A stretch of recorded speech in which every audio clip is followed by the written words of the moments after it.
Hi friends, welcome to SP life style. நீங்கள் பார்க்க போகிறது இன்றைக்கி ஒரு சாட்டர்டே விளாக் தாங்க பார்க்க போகிறீங்க. வீட்டில் எல்லாருக்குமே ரொம்ப கோல்டுங்க.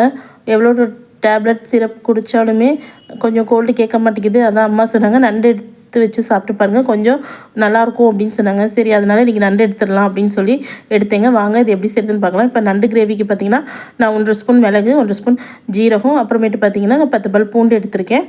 இதுதான் இதை போட்டு நம்ம மிக்சியில் நல்லா நைஸாக அரைச்சிக்கணுங்க. அதுக்கப்புறமேட்டு பார்த்திங்கன்னா ஒரு பேனில் ஆயில் ஊற்றிக்கோங்க.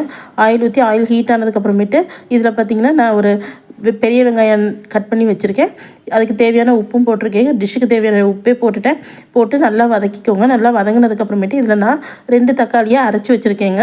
எதுக்கு அரைச்சி வச்சுருக்கேன்னா கொஞ்சம் கிரேவியாக வரும் பார்த்திங்களா, அதுக்காக அரைச்சி வச்சுருக்கேன். நீங்கள் நறுக்கி போடுறதுனாலும் போட்டுக்கலாம். இதில் பார்த்திங்கன்னா நம்ம மிளகு சீரகம் பூண்டு அரைச்சி வச்சுருந்தோம்ல, அந்த பேஸ்ட்டும் போட்டு நல்லா கிளறி விடுங்க. நல்லா கிளறினதுக்கப்புறமேட்டு நம்ம வாஷ் பண்ணி வச்சுருக்கோம் பார்த்திங்களா நண்டு, இதையும் போட்டு நல்லா கிளறிங்க. இந்த மசாலா நண்டோடு நல்லா சேரணும். நல்லா சேர்கிற அளவு நல்லா பரட்டி விட்டுக்கோங்க. பாருங்கள், நல்லா இந்த மாதிரி பரட்டி விட்டுக்கோங்க. இதுக்கப்புறமேட்டு நம்ம அந்த மிக்ஸி ஜாரில் உள்ள தண்ணி இருக்கும் பார்த்திங்களா, மிளகு சீரகம் அரைச்ச தண்ணி, அது கொஞ்சம் ஊற்றிட்டு அதுக்கப்புறமேட்டு கொஞ்சமாக குழம்பு பொடியையும் சேர்த்துக்கிட்டேன். 1.5 ஸ்பூன் குழம்பு பொடியை போட்டிருக்கேன். நீங்கள் மிளகு நிறைய போட்டிருக்கணும்ல, இது கொஞ்சமாக போட்டாலும் ஓகே தாங்க.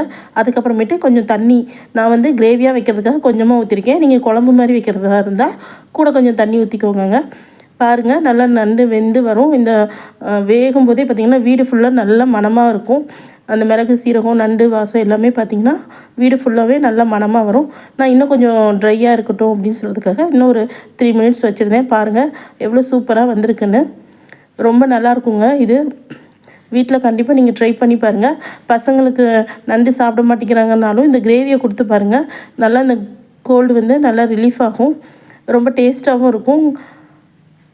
கொடுத்து பாருங்கள், ரொம்ப நல்லா வருங்க. இதுக்கப்புறமேட்டு நண்டோடய சேர்த்து ஹஸ்பண்ட் பார்த்திங்கன்னா மீன் வாங்கிட்டு வந்திருந்தாங்க.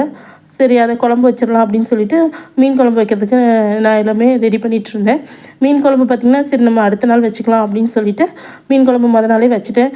ஏன்னா மீன் குழம்பு அன்னைக்கியோட அடுத்த நாள் தான் நல்லாயிருக்கும்னு சொல்லுவாங்கள்ல, அதனால் அதை வச்சுட்டேன். இது பார்த்திங்கன்னா சால மீன் தான் வாங்கிட்டு வந்திருந்தாங்க. சரின்னு சால மீனை போட்டு குழம்பு வச்சிடலாம் அப்படின்னு சொல்லிட்டு அதுவும் குழம்பு வச்சாச்சு. இதுக்கப்புறம் பாருங்கள் எவ்வளோ சூப்பராக வந்திருக்குன்னு. பட் நான் இந்த குழம்பு ஊற்றி சாப்பிட போகிறதில்ல. எல்லாருக்குமே இன்றைக்கி நண்டு கிரேவி தான் ஃபஸ்ட்டு. ஸோ அதனால் இது நாளைக்கு தான். பாருங்கள் எவ்வளோ சூப்பராக வந்திருக்குன்னு. நல்லா இருந்தது குழம்புமே. அதுக்கப்புறமேட்டு மீன் கொஞ்சம் பொரிக்கலாம் அப்படின்னு சொல்லிட்டு மீன் பொரிக்க ஆரம்பித்தாச்சு. இது ஒரு வெலை மீனுங்க. அதுக்கப்புறமேட்டு பார்த்திங்கன்னா 2 குட்டி மீன் வாங்கிட்டு வந்திருந்தாங்க. இது நேம் என்னன்னு எனக்கு தெரியல. இந்த 2 மீன் 50 ரூபா அப்படின்னு சொன்னாங்கன்னு சொல்லி வாங்கிட்டு வந்திருந்தாங்க. இது நேம் என்னன்னு எனக்கு தெரியல. அதுக்கப்புறமேட்டு எல்லாமே நண்டு கிரேவி வச்சு சாப்பிட்டோம். நீங்கள் கண்டிப்பாக இந்த கிரேவியை ட்ரை பண்ணி பாருங்கள், நல்லா இருக்கும். வீடியோ பிடிச்சா லைக் பண்ணி சப்ஸ்கிரைப் பண்ணுங்கள். ஓகே ஃப்ரெண்ட்ஸ், பாய்.